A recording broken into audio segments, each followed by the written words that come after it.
E aí, pessoal? Eu sou o Renato Quintiliano. Essa é a primeira série do canal. E para essa série, eu decidi mostrar algumas partidas que eu considero bastante instrutivas, são partidas muito famosas e algumas das minhas preferidas. Mas eu também considero elas partidas instrutivas e muito importantes para aprender vários conceitos do xadrez. Portanto, eu decidi chamar essa série de Partidas que todo enxadrista deveria conhecer.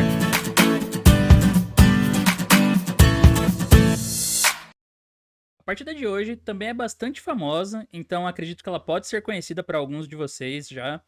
Mas mesmo assim, eu acho ela muito instrutiva e muito bonita. E como já comentei algumas vezes, partida boa nunca é demais, né? Quanto mais você estuda uma partida, mais você fixa aqueles conceitos, mais você entende os planos e às vezes pode descobrir coisas novas também.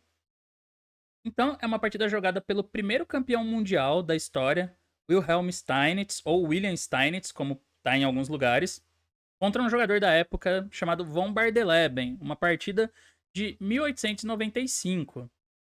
O Steinitz foi o nosso primeiro campeão mundial oficial de xadrez. Alguns aí podem estar se perguntando, pô, mas e o Morph, e o Anderson, e o Staunton, e o Greco, Philidor, todos esses caras, eles foram em algum momento considerados os melhores do mundo, o melhor jogador do mundo de sua época.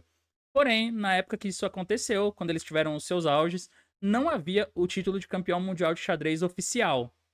Esse título passou a ser reconhecido a partir do Steinitz, do match Steinitz-Zukertort. Eu poderia falar um pouquinho mais disso, mas a gente vai ver a partida hoje. Algum dia eu posso falar um pouco mais sobre cada campeão mundial, explicar um pouco a história do xadrez. Essa partida foi jogada em 1895, torneio internacional de Hastings, na Inglaterra.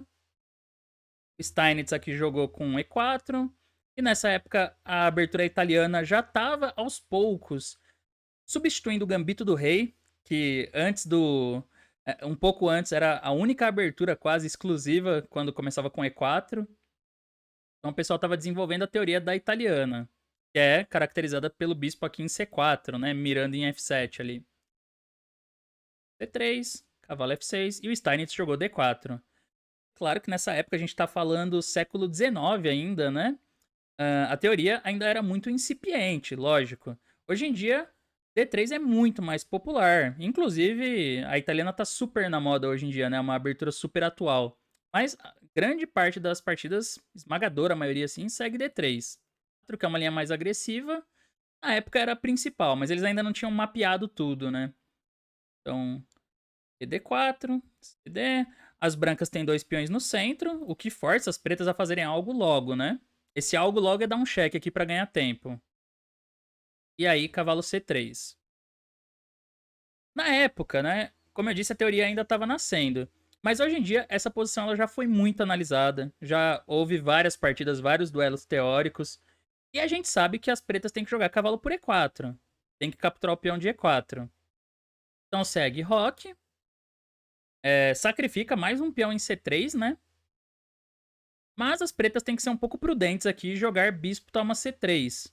Não cavalo por C3, BC3 e bispo C3. Isso foi visto em várias partidas do Greco, que era um jogador italiano, um pouco bem antes do Steinitz, na verdade. Um jogador famoso por vencer várias partidas de ataque muito bonitas, né, no mais puro estilo romântico.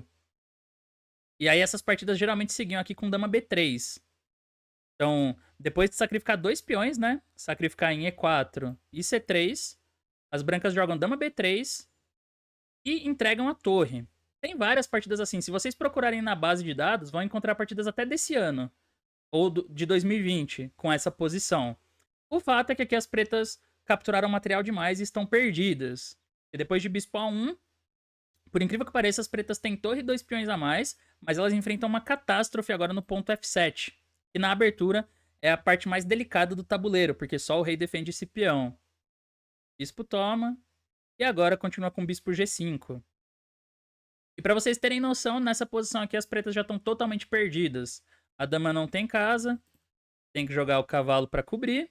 E aí tem vários lances que ganham para as brancas. Torre 1 ganha. Cavalo E5 cria a perigosíssima ameaça de bispo G6 para poder dar mate em F7 com a dama. Ganha também. E até torre por A1 ganha. Porque as brancas vão ter sempre um ataque muito forte. Então, cavalo por E4 e bispo C3 é ruim. Não, cavalo por C3 aqui é ruim, né? Então joga bispo toma. E aí a teoria segue assim. D5. Deixa o bispo em C3, em vez disso ataca outra peça e ficam duas peças no ar. As pretas jogam bispo F6. Aí as brancas jogam torre E1, não tomam um cavalo de C6. Agora as pretas tiram o cavalo, torre toma e D6. Isso aqui é tudo teoria. As brancas têm um peão a menos, mas tem a coluna E aberta e um pouco de iniciativa. Com o jogo correto para os dois lados, a posição é equilibrada. Eu cheguei a jogar isso durante um tempo, quando eu era mais novo, e eu tinha algumas vitórias legais de brancas, mas objetivamente não tem vantagem aqui, o preto tá ok. Mas na época, isso tudo ainda não era estudado, né? Vocês podem ver que aqui tem vários lances que não são óbvios, como D5, bispo F6, não são jogadas óbvias, você tem que estudar a abertura para entender por que joga assim. Então, o von Bardeleben, em vez de aceitar o gambito em E4, né, o peão ali, ele decide contra-atacar no centro e joga D5 nessa posição. Um lance que parece agressivo, né? Porque depois de E por D5, cavalo por D5 e tá pressionando C3. Então esse é o primeiro momento que eu quero que vocês tentem pensar como Steinitz e descubram aí, pensem como vocês jogariam de brancas.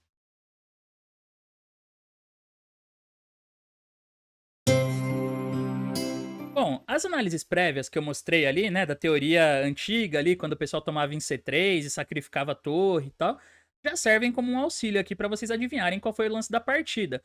O Steinitz, ele dedicou boa parte da carreira dele, e também quando ele já era campeão mundial, a desenvolver a estratégia do xadrez. Mas ele tem muitas partidas táticas interessantes, assim, partidas bem ricas taticamente, de cálculo. E aqui ele joga rock. No espírito, né? No espírito da posição. As brancas desenvolvem rapidamente, tiram a cravada e, portanto, pressionam agora D5. Portanto, tem que tomar uma decisão aqui o von Bardeleben. Se ele jogar cavalo C3, BC3 e bispo C3, a gente tem simplesmente uma versão muito piorada para as pretas das posições que eu mostrei agora há pouco. Dama B3, bispo A1, bispo F7, F8, bispo A3, porque agora não tem peão em D7 mais, então não tem D6. Cavalo E7, torre por A1, e ganhou já, né? Porque depois vai ser só voltar a torre aqui pra E1 e ganhar a dama das pretas. Então já chega um ataque fulminante.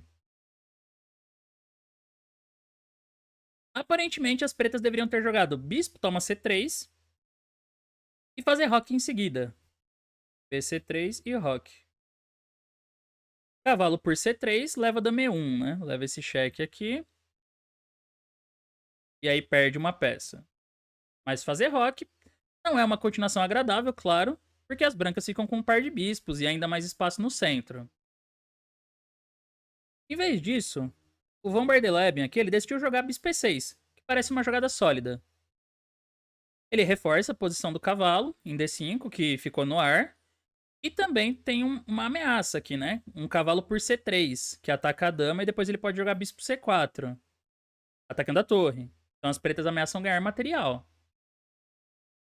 O Steinitz com certeza percebeu isso, mas não sentiu nenhuma necessidade de jogar de uma forma passiva, de defender só a posição. Em vez disso, ele buscou continuar desenvolvendo aqui. Bispo G5. Ganha tempo em cima da dama. E aí as pretas então jogaram bispo E7. Esse é um momento bem interessante da partida, bastante instrutivo também. Então eu quero que vocês pensem aqui como vocês jogariam de brancas. Tentem descobrir qual foi a continuação do Steinitz.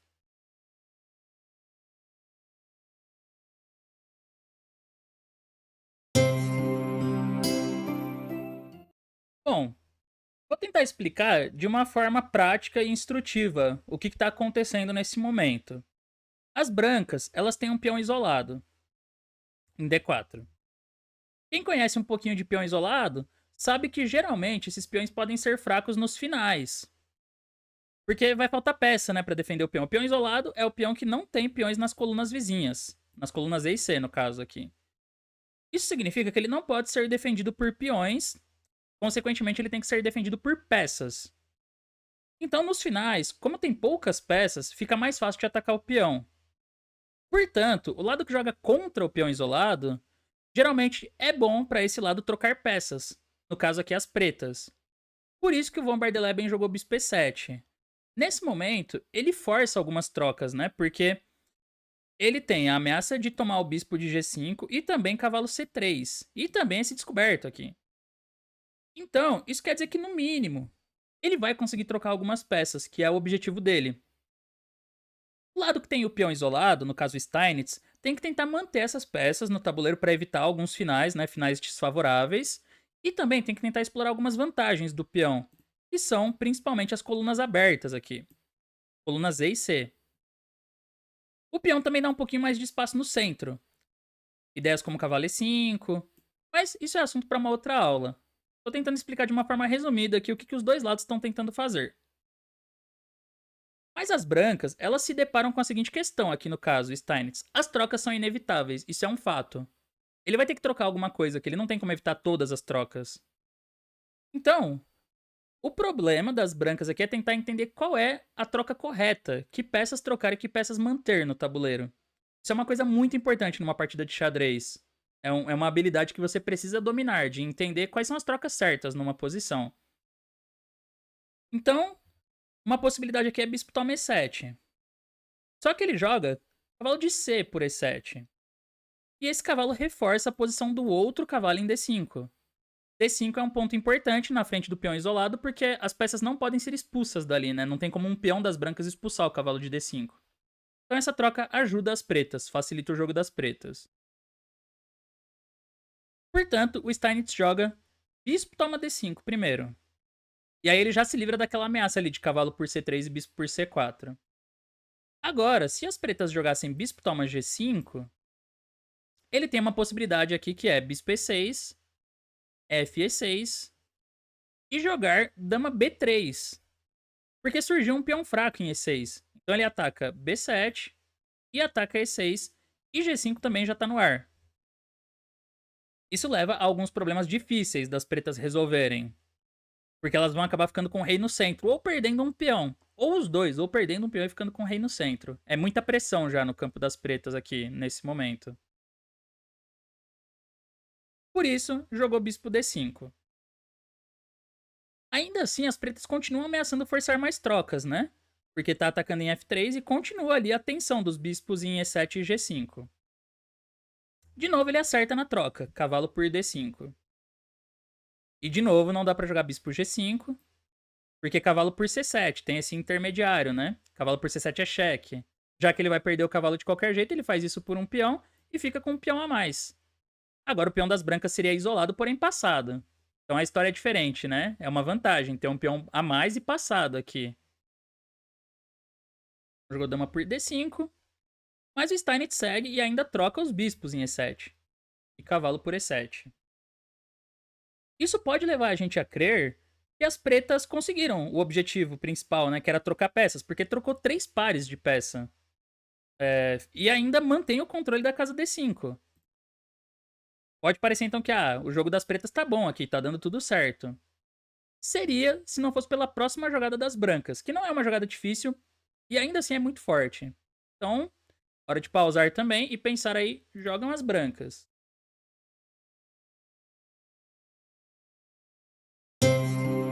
Bom, como dizia o Fischer, Bob Fischer, meu ídolo, xadrez é a tragédia de um tempo.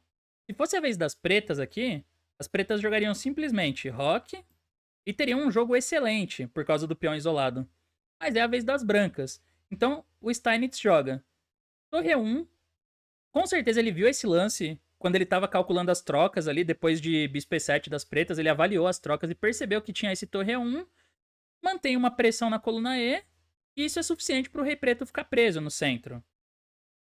Agora, como que as pretas vão se organizar para conseguir rocar, né? Se jogar dama D7 direto, leva cavalo E5. Ganha mais um tempo em cima da dama. Por isso jogou F6 primeiro. Aí dama E2, aumenta a pressão na coluna. Dama D7. E torre AC1. O Steinitz, ele tá explorando as vantagens que ele tem pelo peão isolado, que são as colunas abertas e um desenvolvimento mais fácil. Então, nesse momento, a gente percebe que as brancas já têm todas as peças no jogo, todas as peças desenvolvidas, enquanto as pretas ainda têm o rei no centro e não ligaram as torres, o que é um problema. Provavelmente, o Von Bardeleben aqui, ele descartou o rei F7, que é o único jeito de pôr o rei em segurança, de ligar as torres, por causa do sacrifício da qualidade. Dama por E7, dama E7, sacrifica tudo, cai o peão de C7, e aí a torre fica ativa na sétima, né? Ganhando mais peões das pretas. Porém, essa continuação é o que ele deveria ter jogado. Era a melhor chance para as pretas aqui. Mas ele decidiu investir mais um tempo para jogar C6. Porque aí o peão fica a salvo. E no próximo, as pretas pretendem continuar com Ré F7. Fazer o que a gente chama de rock manual aí. Ré F7, torre E8, cavalo D5 e resolver os problemas do rei. Só que esse é o primeiro momento bem legal da partida. Então eu quero que vocês tentem descobrir o que o Steinitz jogou agora. É uma jogada bem bonita.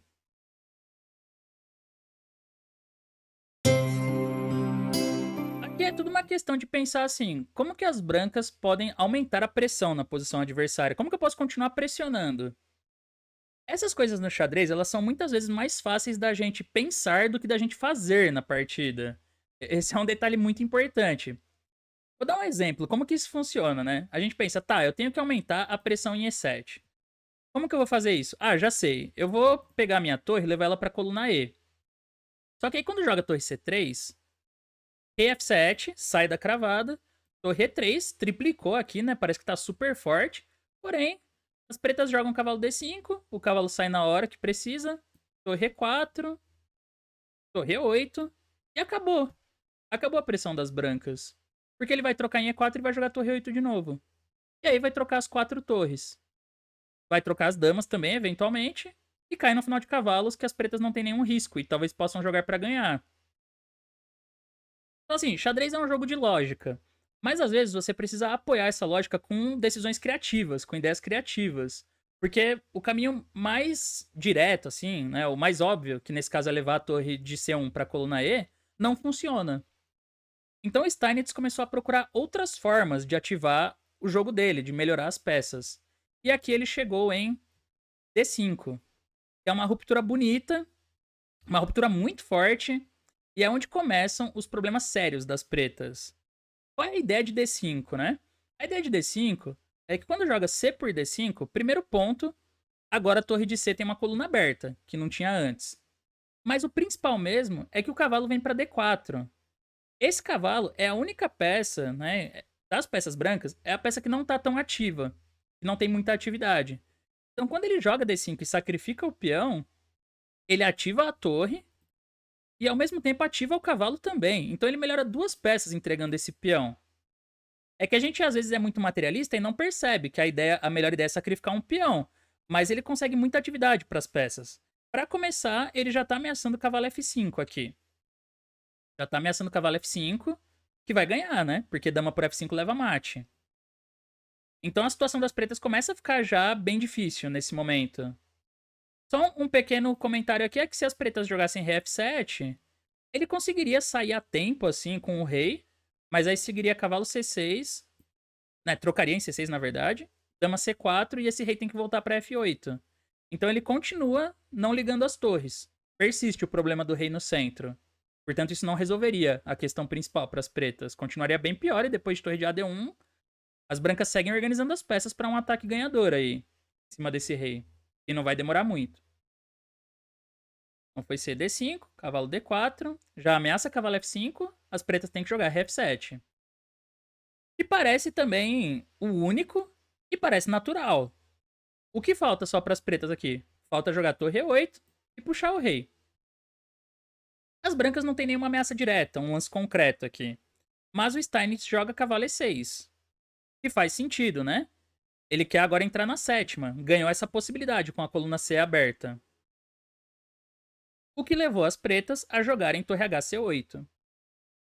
Em vez de pôr a torre em 8, põe em C8. Faz sentido.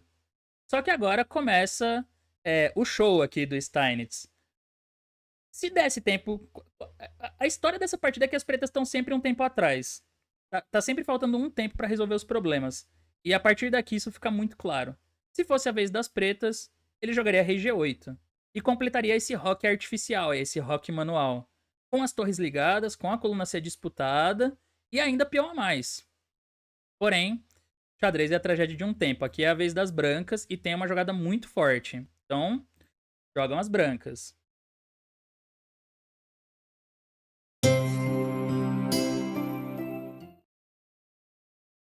O segredo em posições como essa é saber criar ameaças. E o Steinitz, um jogador de cálculo afiado aqui, percebeu na hora a possibilidade de começar a criar ameaças bem diretas sobre o jogo das pretas. Alguns lances aqui são muito lentos, como o dama H5, por exemplo. Cheque e G8. Ajuda as pretas a completarem o plano, né? Mas tem uma outra casa para dama aqui que funciona bem. Dama G4. Dama G4 cria a ameaça de mate em 2, começando com dama por G7. Então, se torre por C1, dama por G7, E8 e mate em F8. Não dá. Só que também não dá para as pretas defenderem de qualquer jeito essa posição, porque se jogar cavalo G6, aí tem outra ideia tática, cavalo G5. Quem percebeu que tinha esse ataque descoberto aqui também, parabéns. Tá afiado na tática. Portanto, tem que jogar G6.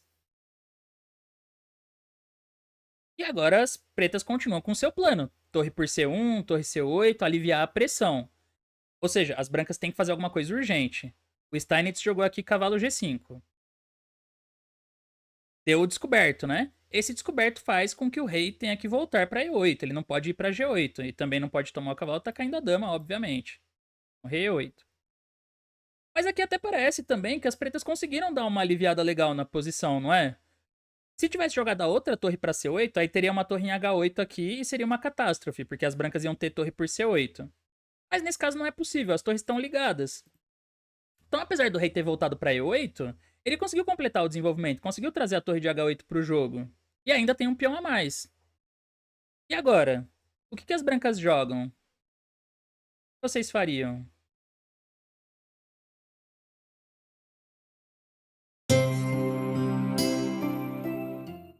Nesse ponto aqui, a gente poderia pensar, será que a estratégia das brancas deu errado? Porque sacrificou um peão para ativar o cavalo, para criar mais ameaças, só que mesmo assim o preto conseguiu se desenvolver.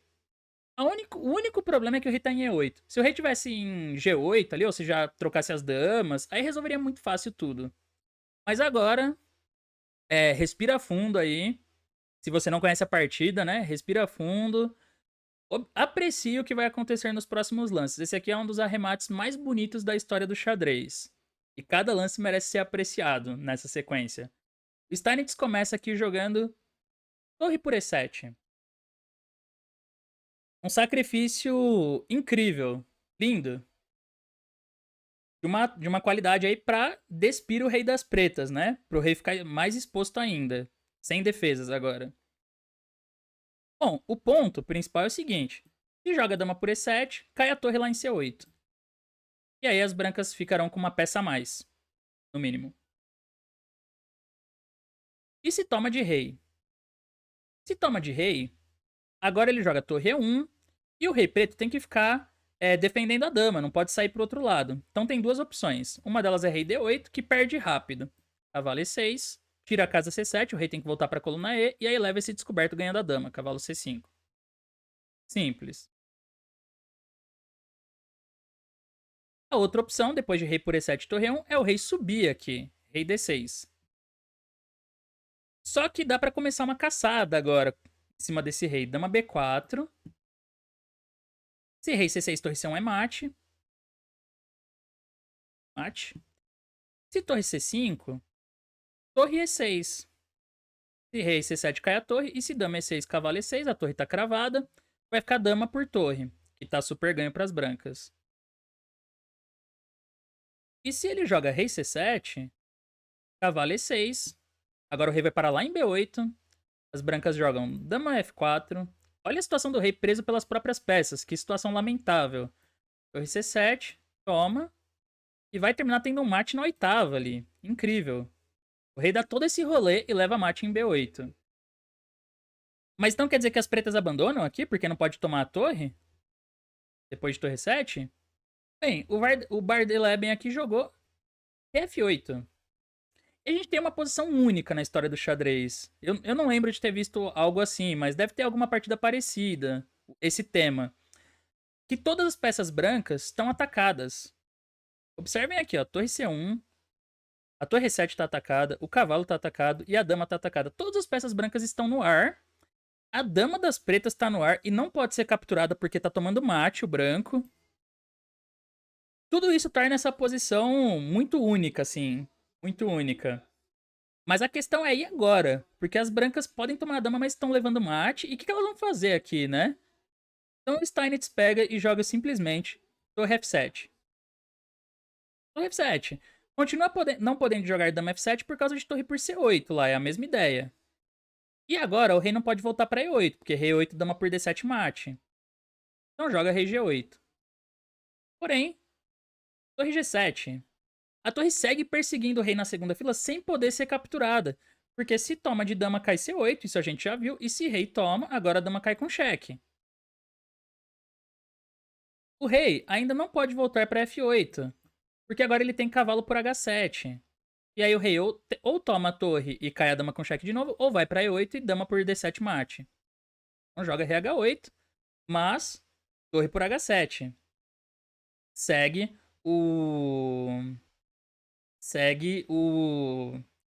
a perseguição, né? E aqui as pretas abandonaram. As pretas abandonaram e saíram do salão de jogos. Aqui o Bardeleben totalmente desmoralizado, né? Pela torre do Steinitz na sétima. Mas a partida teria terminado da seguinte forma. Torre por H7. Dama toma nunca é possível, né? Por causa de torre C8. Rei G8. Agora torre G7. A gente sabe que se o rei vai para F8, cavalo H7. Então ele teria que voltar. A diferença é que agora a coluna H está aberta, não tem peão em H7. Então seguiria dama H4, forçando, né, a aceitar a torre. E esse rei vai voltar para o centro e tomar mate ali.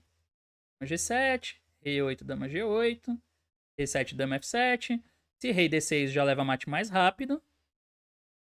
Se rei D8, dama F8. Agora tem que cobrir aqui. Mas tem esse cheque e mate. Terminaria dessa forma. Por que eu gosto dessa partida, que eu acho o arremate muito bonito? É uma das sequências mais longas que eu já vi. Então começa aqui, ó, no torre por E7, que é no lance 22. As pretas abandonaram depois do torre H7, mas se ele continuasse, ele só ia levar mate no lance 35. Então é um arremate de 13 jogadas, todas de cheque, todas seguidas. Na verdade são 14 cheques, né? Porque os cheques começam aqui no cavalo G5. Então começa no lance 21 e iria até o 35. Ou seja, 14 lances de cheque, uma caçada aí ao rei preto, bem legal. E essa é uma das melhores partidas do Steinitz, aí, uma das mais famosas. Mas eu gosto, porque é um bom exemplo de como você jogar posições de peão isolado, que exige atividade, como aproveitar a iniciativa e vantagem do desenvolvimento, porque o tempo inteiro o que a gente percebe, o tema dessa partida é o seguinte: o que falta sempre para resolver o problema das pretas é um lance só, é só fazer rock. Mas o Steinitz ele vai jogando de forma a sempre dificultar, sempre continua faltando mais um lance. E quando você analisa essa partida, você tem essa impressão que sempre assim, se fosse a vez das pretas, estaria ok, teria resolvido os problemas. Mas como é a vez das brancas, sempre tem mais uma ameaça. Então, uma partida muito instrutiva sobre o tema da atividade. E o arremate também um dos mais legais, né? Essa torre aí na sétima do Steinitz que fica sempre sacrificando e não pode ser aceita, torna a partida muito bonita. Bom, espero que vocês tenham gostado, pessoal. E essa foi mais uma aula da nossa série aí, partidas que todo enxadrista deveria conhecer. Quem não conhecia e gostou, deixa o like, se inscreve no canal. Quem já conhecia e gostou também, deixa o like aí. Deixa sugestões nos comentários, né? Você já conhecia essa partida? O que você acha? Você concorda comigo que é uma das partidas mais bonitas da história? Que é uma partida que todo mundo deveria conhecer? Tem alguma partida que você gostaria de ver na série? Se tiver, deixa aí, deixa a sua sugestão. E valeu por acompanhar, por assistir e até a próxima.